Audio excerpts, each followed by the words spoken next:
Pinakamalinis. Meron bang, is there such a thing as pinakamalinis na budget? Baka ibig nila sabihin wala na daw pork barrel. Sinasabi ni Senator Amy Marcos, yung pork barrel nila hindi halatang baboy kasi giniling. Eh tayo, huwag tayong magpapaloko dyan kay BBM Gang. Nakapalibot dyan sa kanya, puro adik. At tingnan nyo nangyari sa atin. Lahat sila, bulsa lang nila, inuuna nila. Bagong taon, walang pag-asa kay BBM. Huwag kayong maniwala dyan. Ayuda, napunta dun sa ayuda. Oh, ano information ko? Sa DSWD, nag-i-imbak ng ayuda si Senator Risa Ontiveros. Sa 2028 niya pa ilalabas yan. Abay, DSWD Secretary Gatchalian, pag hindi po nailabas yung mga ayuda na yan, ay dapat wala na yan. Next year, hindi na yan pwede. Hindi ako naman pwede yan. 3 taong ayuda-ayuda ibibigay nyo sa mga senador at congressman. Eh di, indirect vote buying din yun. Saka itong COMELEC, dapat bawal nyo na yan. Hindi lang during the campaign period. Yung mga ayuda na yan. Taon at may pirmado na rin po itong ating budget ngayong taon. Attorney, ano ho bang masasabi po ninyo dito? Ang Malacanang sinasabi pinakamalinis daw itong budget natin ngayong taon. Attorney. Pinakamalinis. Meron bang, is there such a thing as pinakamalinis na budget? Baka ibig nila sabihin wala na daw pork barrel. Eh, kahit sabihin mong malinis ang budget, madudumi naman yung nag-i-implement. Ganun pa rin. Opo. Diba? Kung magnanakaw pa rin dyan sa DPWH. Opo. Attorney, meron... Sa Department of Agriculture, wala rin. Ang ibig nila sabihin siguro, dahil na-minimize nila yung pork barrel, pero hidden. Sinasabi ni Senator Amy Marcos, yung pork barrel nila, hindi halatang baboy kasi giniling. Opo.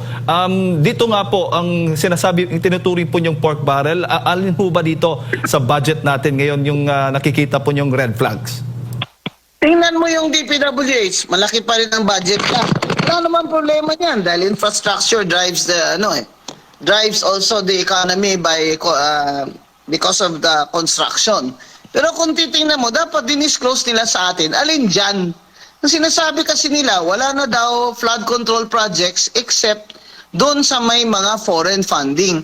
Hindi naman nila sinasabi sa atin, alin doon ang may foreign funding para ma-monitor din ng mga bansang inutangan nila. Ibig sabihin, nangungutang pa rin ang administrasyon ni BBM. Opo. Para dito, i-funding sa budget na ito na nanakawin lang din ng mga corrupt. Yun ang problema kasi basic eh. We are a poor country. Tapos ganyan kalaki ang budget nyo, 6.7 trillion, di deficit pa rin. Kasi ang sabi nga ni Secretary Recto, 1.6 trillion pa ang utang na babayarin dyan bawat taon-taon. Di deficit yan. Saan nila kukunin yan? Hindi sa taxes natin. Pinipilit nila tayo lagi sa VAT na yan ng 12%. Ayaw ni Recto ibaba ng 10%. Dahil tayo ang nagbabayad ng utang ng administrasyon ni BBM na puro magnanakaw. Hindi nila, mga kababayan, nililin lang tayo nito ni BBM Nililin lang niya tayo. Akala niya talaga napakatanga na ng mga Pilipino. Ngayon lang siya nakaramdam na lame duck president na siya sa midterm niya kasi itong social media, ito ang malaking tulong sa atin na tayo'y nagpoprotesta sa mga pagnanakaw nila. Kaya huwag niyo silang lubayan. Huwag kayong maniwala dyan. Nasabi nila, this is the cleanest budget. Niwala ako sa inyo. Ibig niyo sabihin, wala kayong insertion during the BICAM. Talaga? Tawag na nga ninyo, amendment Sabi ni Risa Ontiveros, wala daw siya insertion. Meron siya amendment. Sabi ni Frank Drilon, Senate President Frank Drilon, amendment at insertion, parehas lang yun. Sino ba mas matalino? Si Senate President Drilon o si Senator Risa Ontiveros? Ang hirap talaga itong ginagawa tayong bobo, kaya sawang-sawa na ako. Sabihin nila, ito si Atty. Guanzon, wala nang magandang nasabi tungkol kay BBM. Bakit ako may magandang sasabihin tungkol sa kanya? Wala naman siya nagawang maganda. Addict siya Opo, attorney, at yung itinuturing na mga allocable items, iba pa yon.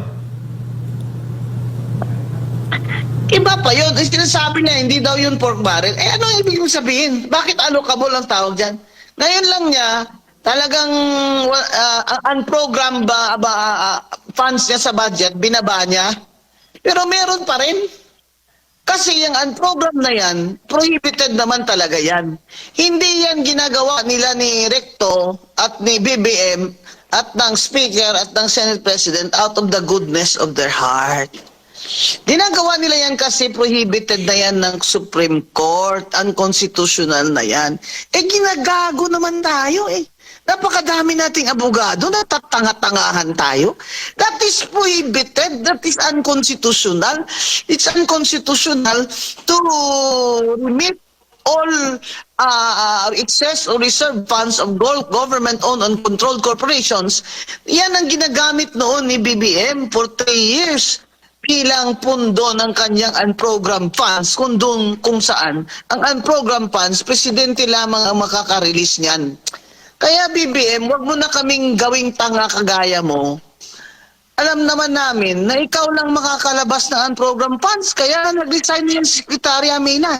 Hindi niya na kaya yung batikos dahil totoo naman.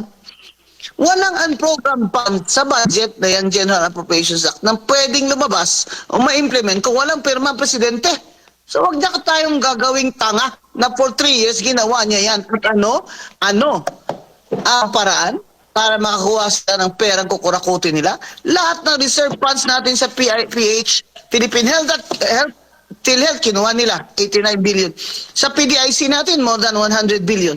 Ano pala, gatasan pala yun? Government-owned and corporations, ginagawang milking cow ni BBM para ipondo niya sa unprogrammed funds niya. Ang unprogrammed funds, dapat lang yan, may mga excess revenues na hindi inasahan. I-replay niyo yung mga interview ni Secretary Recto. Lumabas din yun sa kanya dahil alam niya naman hindi tayo tanga. Yung unprogrammed funds na yan, that's just in the budget, pero wala yung pondo. Pupunduhan lang yan sa excess revenue. Kaya dapat nga yan, nilalabas lang yan towards the end of the year na alam mo na kung may excess revenue ka. Paano ka may excess revenue? Wala nga, deficit ka nga. Opo. Deficit na itong gobyerno niya. Kaya siya nangungutang every year. 1.6 trillion pa ang babayarin na utang this year. 6.7 ang trillion ang budget natin. Saan nila kukunin yun? Sa taxes natin.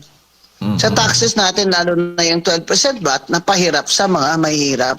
Opo. Yan ang mga kababayan. Ito, bagong taon nito, nagmamalinis si BBM at si Recto. Huwag kayong maniniwala dyan. This is the cleanest budget ever, bullshit.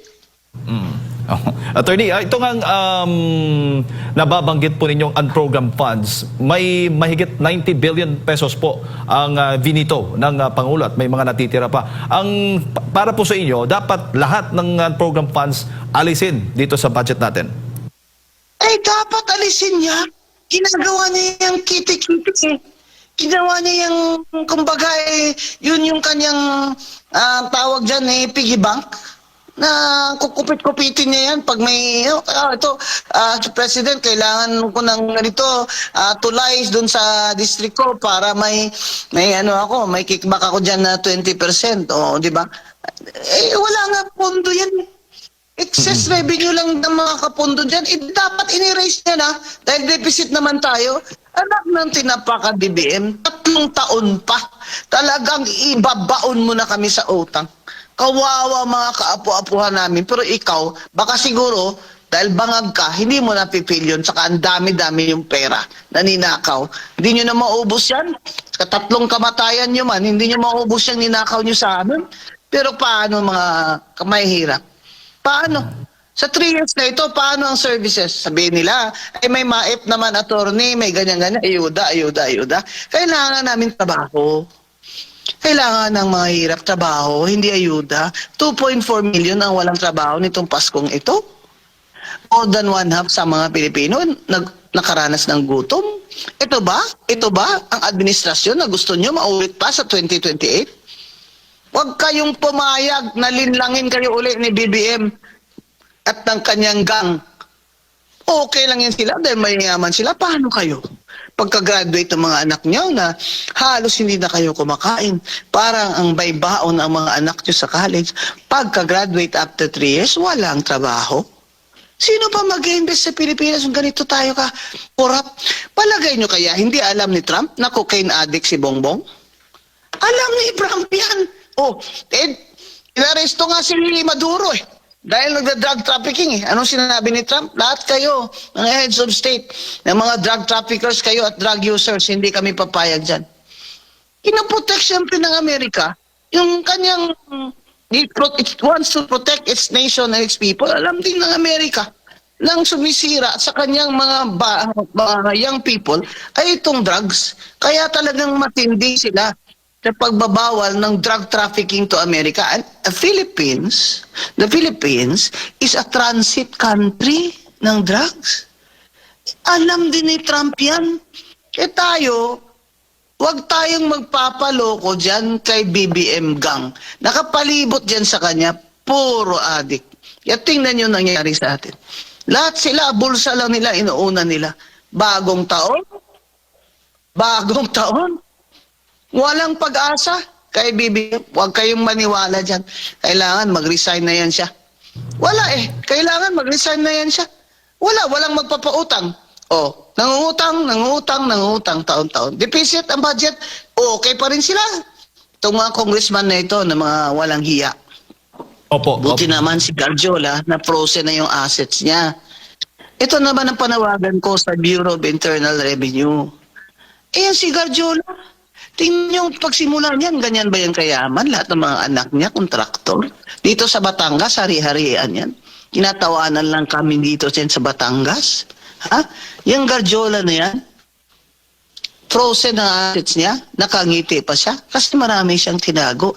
Dapat yung BIR, calling the Bureau of Internal Revenue, singilin nyo na ng unpaid income tax at pahilan nyo ng criminal complaint ng tax evasion yan si Garjola para talaga matigil na itong mga magnanakaw na congressman na ito. Opo. Attorney, bago ko lang ipasa kay Partner Admar at mga karagdagang katanungan ko po mamaya, sa tingin mo, so ibig sabihin, may legal na basihan o batayan ng ilang kongresista nga o ilang individual na may balak pong maghain ng reklamo patungkol nga po dito sa 2026 national budget natin sa Supreme Court?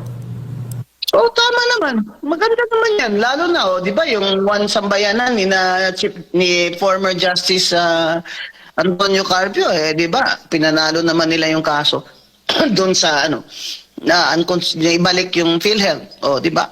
Ngayon may nag-file naman, di ba, na hindi pwede yan, ibalik niyo yung PDIC na yan. Kasi may ruling na Supreme Court hindi ba?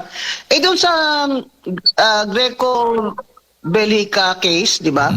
Sinabi din doon basahin niyo ulit doon na unconstitutional naman yung mga ginagawa nila dyan sa unprogrammed funds bakit ginagawa pa rin nila? Kasi pakapala na lang ng mukha itong mga bangag na to.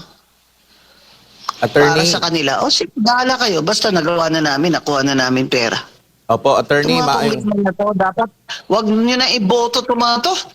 At itong mga party list nito, nakita nyo yung listahan, ito, na ang lalaki ng kuha nila, billion piso. Abay, party list dapat marginalized. Lahat ng nakakuha doon, di naman marginalized. Dapat huwag nyo na iboto yan. Puro vote buying naman kasi, kaya binoboto nyo payo ko lang sa inyo sa 2028, mga kababayan. Tanggapin nyo na lang yung pera nila. Total, di naman lang pera yan. Huwag nyo sila iboto. Opo. Attorney, Mayong Buntag, si Admar po ito. Ma'am, opo. Mayo. Ano po yung masasabi ninyo? Kasi yung mga mahalagang proyekto, yung mga malalaking proyekto, yung mga foreign-assisted projects, according nga dito kay Senadora Amy Marcos, malaki po ang tinapyas doon sa budget. At ang sinasabi niya, napunta din daw ang ibang mga tinapyas na budget doon sa mga tinatawag na assistance program para nagiging instrumento sa pamumulitika. Attorney. Ayuda. Napunta dun sa ayuda. Ano information ko? Sa DSWD, nag-iimbak ng ayuda si Senator Risa Ontiveros. Sa 2028 niya pa ilalabas yan. Abay, DSWD Secretary Gatchalian, pag hindi po nailabas yung mga ayuda na yan, ay dapat wala na yan. Next year, hindi na yan pwede. Hindi ko naman pwede yan. 3 taong ayuda-ayuda ibibigay nyo sa mga senador at congressman. Eh di, indirect vote buying din yun. Saka itong COMELEC, dapat bawal nyo na yan. Hindi lang during the campaign period. Yung mga ayuda na yan. Hindi lamang during the campaign period, before the campaign period. Pambihira naman. Pambihira naman itong buong sistema sistema ng mga politikong tradisyonal na ginagamit lang yung pera ng taxpayers para sa kanilang patronage at vote buying. Vote buying yan, direct or indirect, vote buying pa rin yan. Ano sinabi nila? Ayun, hindi na daw idadaan sa mga senador at congressman itong mga ayuda. Talaga, Secretary Rex Gatchalian, bibisitahin kita dyan, ha? Titingnan ko. Ba't naman itong COA? Ano nangyari dyan sa COA? Dating COA commissioner ako. Anong dapat natin nakapaka-professional na mga tao dyan? Ano nangyari dyan? Dahil lahat tayo kakuntsaba kayo ng gang ni Martin Romualdez at ni BBM. Ano nangyari dyan? Nasaan ang post-audit nyo? Dyan sa mga ayuda na yan na nadodoble-doble na mga ghost na mga binibigyan. Abay, in the first place, DSWD, dapat hindi na yung mga barangay captain nag-identify dyan. Biro mo yung campaign period, doon sa bigayan, doon sa barangay Bato sa Sagay, sa 2nd district namin, may tarpaulin yung 4-piece ni Libanan. Ayop ka, Libanan. Taga saan ka ba? Di ba taga Leyte ka? Dynasty ng Abalos yung 4-piece, dapat nga ipa-cancel yung registration mo ng COMELEC, boto proprio Bakit? Nililin lang mo yung mga tao. Akala ng mga tao, ito yung 4-piece na namimigay sa amin. Di panalo ka nga. Biro mo yun, layo-layo. Nandun siya sa Sagay. Barangay Bato. May tarpaulin pa siya na 4-piece. Binibigay ng DSWD yung pera. Ikaw tayo mga DSWD kayo sa Negros at sa Region 6 Panindigan nyo yung trabaho nyo ng mga career officials kayo. Bakit kayo pumapayag na may mga tarpaulin dyan? Dapat bago kayong mamigay, sabihin nyo, hindi, tanggalin nyo yan. At i-announce nyo na ito po ay galing sa national government, galing sa taxes po, hindi po ito galing sa mga congressman. Lahat kasi kakuntsaba. Ayun ang problema Opo. Lahat kakuntsaba. Pag ako nagpresidente, lahat ng magnanakaw ng mga sekretary, pumirma kayo, putulin yung sarili yung daliri. Live stream. Opo. Attorney, panghuli na lamang po dahil nabanggit din po ni Senadora Amy Marcos na giniling at inireconstruct daw po yung pondo ng gobyerno at yung iba pa ay nag-allocate na maaring gamitin sa paglalatag po ng yung sa isinusulong or sa muling pagbuhay nitong impeachment laban kay Vice President Sara Duterte po, Attorney. Ano masasabi niyo po? Ay, ano pa nga ba? Siyempre, yung mga allocable nila, ano pala yun? Abangan nyo. Yun nga ang challenge ko kay Secretary, kay Speaker D. Speaker D, magpakita ka naman na hindi ka naman puppet ni BBM at ni Sandro Marcos. Sa sarili mo lang naman region, kayang-kaya mo nang panalunin sarili mo without them. Napakabait mong tao, kaya ka naman nila, akala nila, mauutosan ka nila. Abay, kung gusto nilang mag-file ng impeachment dyan, bakit kailangan silang makakuha ng kanilang mga pondo sa project nila? Galing sa speaker yan. Ang speaker ang may control dan. Pag nangyari yan, makikita na natin, hindi naman pala, ito palang speaker, hindi naman pala for reform, di ba? Hayaan mo sila, pumirma sila dyan, pero walang kapalit, di ba? Kaya yung unang impeachment, talagang yun, from the start, tainted yun. From the start. Kasi namigay talaga ng pera yun. Saka project funds Yan si Martin Romualdez, nasaan na ba yan Nasaan na yan? Opo. Nagtatago si Martin Luther kasi tinago niya na yung mga pera natin abroad. Ay, yung asawa niya, nandyan pa eh. Isa pa yan, ang kapal ng mukha. Yeda Romualdez, ang kapal ng mukha mo. Opo. Naka 3 terms ka na. Pumasok ka pa 4 terms sa tingog. Ito namang si Chairman Garcia ay pinayagan ka. Ano ba yan? Nakakabobo na talaga ang power? Kasi nandyan na yan sa batas eh. And when the law does not distinguish, you should not distinguish. Pag sinabi ng law na in 3 terms ka lang na sunod-sunod as congressman, hindi sinabi na except the party list. Ano? Alam mo, nakakabobo na kayo eh. Noon, quiet lang ako pero nakakabobo na kayo. Comelec commissioners, ang gagaling nyo dyan. Opo. Nakakahiya yan na nag-commissioner tayo tapos during the term of Marcos and Romualdez, tatango-tango lang tayo dyan sa kanila. Bakit? Kahit hindi naman silang presidente, may pension ka naman bakit hindi mo nalang galingan? Bakit hindi ka nalang maging dignified dyan? Maging honest with integrity ka dyan? Total, yun na naman ang habol natin eh. Tumanda tayo na hinahangaan tayo ng mga pamilya natin, ng mga apo natin at mga tao. Hindi ba? May bonus pa. May pension pa. 300,000 naman. Kahit sinong presidente. Bakit tayo tatango-tango kay Martin Romualdez at kay BBM? Independent Commission ng Comelec, COA at Civil Service eh. Di ba? Nasa konstitusyon yan eh. Sabay, kailangan magising-gising naman to si Chairman Garcia. Dati hindi ko yan siya minimension eh. Pero dito sa Kayeda Romualdez sa Tingog, kailangan ko na talaga this New Year ilabas yan. By motu proprio, Comelec, you can cancel the registration of Tingog on the ground that they are violating the law and the rules. Knowing fully well na naka 3 terms na consecutive si Yeda Romualdez, ilagay pa rin nila as nominee. Yan lang ang ano ko dyan, na hindi tayo dapat tumigil sa pagbabatikos to sa mga mga kamalian nila. Kasi, anong sabi? Pag tayo na may alam tayo, na may kakayahan tayo, hindi naman tayo hindi tayo umaangal sa kamalian, para na rin tayo ang nagkasala niyan. Opo. At para sa inyong marunong sa Biblia at alam itong sasabihin ko bago ako magtapos, anong sinasabi sa Biblia? You are the light of the world. You are the salt of the earth. Let us all be the salt of the earth. Kailangan ng mga kamalian, mga pagdanakaw, kailangan nating tutulan.